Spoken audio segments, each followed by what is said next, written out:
적극적인 제명 조치를 했고 그동안 당협위원장으로 했던 당무 행위에 대해서 모두 취소를 했습니다. 그 외에 추가적인 조치에 대해서는 따로 고려하고 있는 것은 없습니다.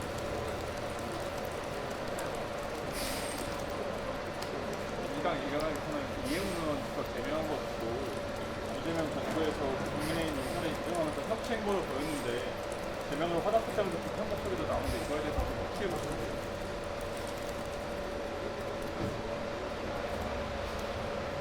그 비판이 맞으려면 이재명 정권이 앞으로 경제 정책을 어떻게 펼치는지 지켜보겠습니다.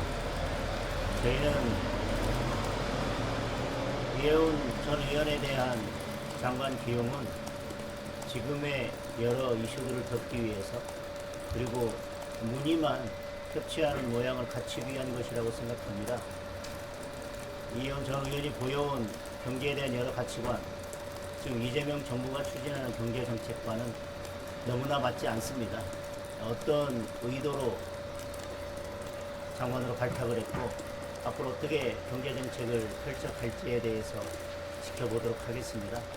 저희는 이해운 전 위원회 장관직 수락에 대해서 개탄을 금할 수 없습니다. 조금이라도 양지가 되면 자신이 그동안 가지고 있던 가치도 철학도 버리고 동지들까지 버릴 수 있다는 것에 대해서 여러 참담한 마음입니다.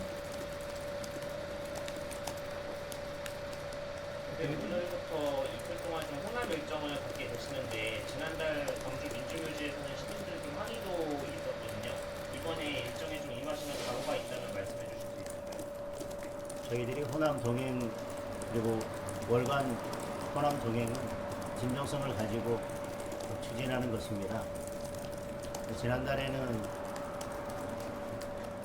약간의 부딪히는 일도 있었지만 저희들이 진정성을 가지고 계속 호남 방문을 한다면 우리 호남 분들의 마음을 얻을 수 있다고 생각합니다. 정치는 국민의 마음을 얻는 과정입니다. 국민의 마음을 얻기 위한 기본은 진정성입니다. 진정성 있게 다가가겠습니다. 그리고 정치의 목표는 국민들의 삶을 바꾸는 것입니다. 우리가 진정성 있게 호남을 방문하고 호남의 여러 현안 문제들에 대해서 저희들이 먼저 나서서 보다 적극적으로 해결하다 보면 호남인들의 마음도 차츰 저희 국민의힘 쪽으로 올 수 있다고 생각하고 있습니다. 근데 이재명 정부에서 보수 인사를 영입한 만큼 국민의힘에서도 중도 확장에 좀 속도를 내야 하는 거 아니냐 이런 얘기들도 나오는데요. 혹시 어떤 입장이십니까? 중도 확장의 필요성에 대해서는 누구나 다 공감하는 것입니다. 내년 지방선거를 앞두고 지방선거에 승리하기 위해서는 지지층뿐만 아니라 중도층의 마음도 얻어야 된다고 하는 것에 대해서 다른 생각을 가진 분들은 없을 것입니다. 그런데 저는 아무런 가치와 철학 없이 상대 진영의 인사를 이렇게 영입하는 것에 대해서는 조금 더 지켜봐야 한다고 생각합니다. 아까도 말씀드렸지만 잠시 볕이 드는 곳이라고 해서 본인이 그동안 가져왔던 소신과 가치를 버리고 동지들을 버리고 지옥에라도 갈 수 있다라고 하는 것은 저는 공감하기 어렵습니다. 오히려 이번 이해운 전 의원에 대한 장관직 지명 그리고 수락 과정을 보면서 우리가 보수 정당으로서의 가치를 보다 더 확고히 재정립해야 된다.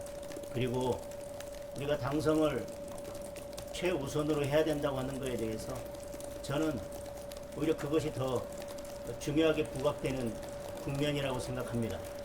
우리가 그동안 보수의 가치를 확고하게 재정립하지 못하고 그리고 당성이 부족하거나 당에 대해서 해당 행위를 하는 인사들에 대해서 제대로 조치를 하지 못했기 때문에 이런 일들이 벌어진다고 생각합니다.